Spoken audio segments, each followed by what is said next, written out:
Episode 28. Beberapa hari telah berlalu, Sheila telah ditangkap polisi.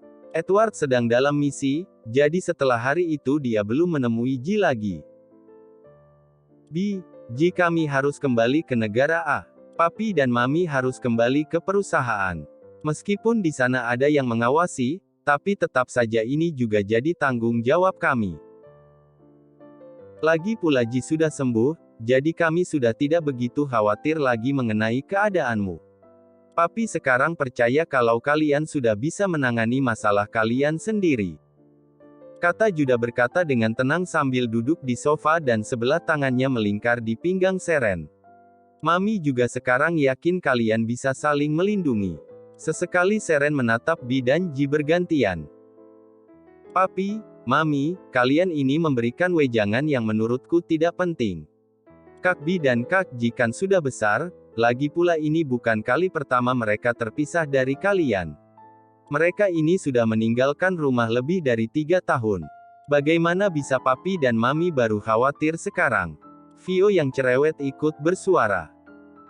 Seren tersenyum menanggapi putri bungsunya, sedangkan Judah hanya bisa geleng-geleng kepala melihat putri bungsunya ini sambil bergumam. Yuh, bagaimana bisa aku memiliki anak yang cerewet seperti ini? Sedangkan Bi dan Ji lebih pendiam dan terkesan serius. Kamu berisik sekali, apa kamu tidak bisa menggunakan rem saat berbicara? Paling tidak, kecilkan suaramu. Kupingku terasa sakit kalau harus mendengarmu bicara. Bi berkata dengan sinis namun terlihat begitu tenang. Papi, Mami, lihatlah Kak Bi. Dia jahat padaku. Vio meminta dukungan pada orang tuanya, kemudian beralih kepada Ji. Kenapa Kak Ji bisa tahan lama-lama dekat Kak Bi sih?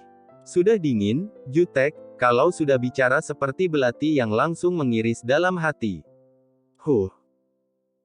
Terserah kamu saja, dasar manja. Bi tambah kesal dengan adiknya ini. Sudahlah, hentikan. Kalian ini seperti anak kecil saja. Seren berusaha melerai Bi dan Vio. Kami akan berangkat siang ini. Judah mengalihkan perhatian mereka. Secepat itu Pi. Ji terkejut mendengarnya. Iya, pesawat kami akan segera tiba. Jadi kami akan bersiap. Kalian tidak perlu mengantar kami. Karena kalau kalian berdua ikut ke bandara, semuanya akan jadi berantakan. Iya Papi. Bi dan Ji berkata dengan serentak dan juga mengangguk bersamaan. Judah, Seren dan Vio pulang beserta Henry dan pengawal mereka. Ji kembali ke agensi dan minta untuk dicarikan manajer baru yang lebih profesional. Setelah kurang lebih menunggu 1 minggu, dia mendapatkan manajer wanita yang tegas dan cukup profesional namanya Adele. Biru kembali ke Taeson Elektronik setelah cukup lama cuti karena mengurus Ji. Semua karyawannya kembali bersemangat, karena dapat melihat wajah tampannya lagi. Termasuk Bina. Apa ada masalah selama aku tidak datang ke kantor? Biru berkata dengan tenang sambil membaca dokumen-dokumen yang menumpuk di meja. Tidak ada Pak. Akhirnya, aku bisa melihat kembali wajah tampan Pak Biru ketika bekerja. Pikir Bina. Kenapa aku berpikir yang macam-macam? Pikirnya lagi sambil menggelengkan kepala dengan cepat. Baguslah kalau begitu, kamu boleh kembali bekerja. Biru berkata tanpa melihat wajah Bina. Baik, permisi Pak. Bina berbalik dan meninggalkan ruangan Biru. Siang hari saat jam makan siang. Bina makan di restoran dekat kantor. Dia sedang menikmati makanannya. Tiba-tiba datanglah seorang gadis yang langsung duduk di kursinya tanpa meminta izin terlebih dahulu. Hai Bina, kenapa kamu bisa duduk dan makan dengan tenang di sini tanpa memberiku uang? Clarissa datang dan langsung bicara kasar.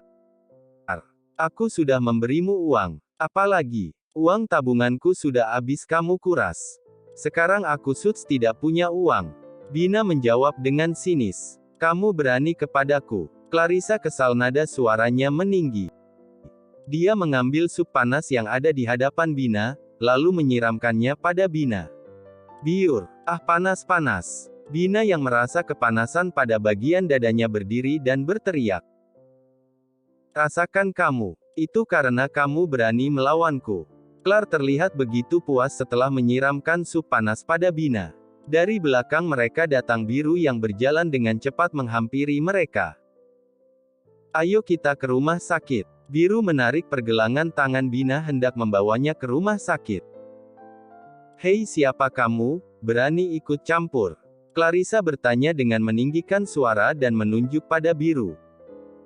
Aku atasannya. Kamu bisa aku tuntut karena telah mencelakai orang, kata Biru dengan nada yang tegas, lalu membawa Bina pergi.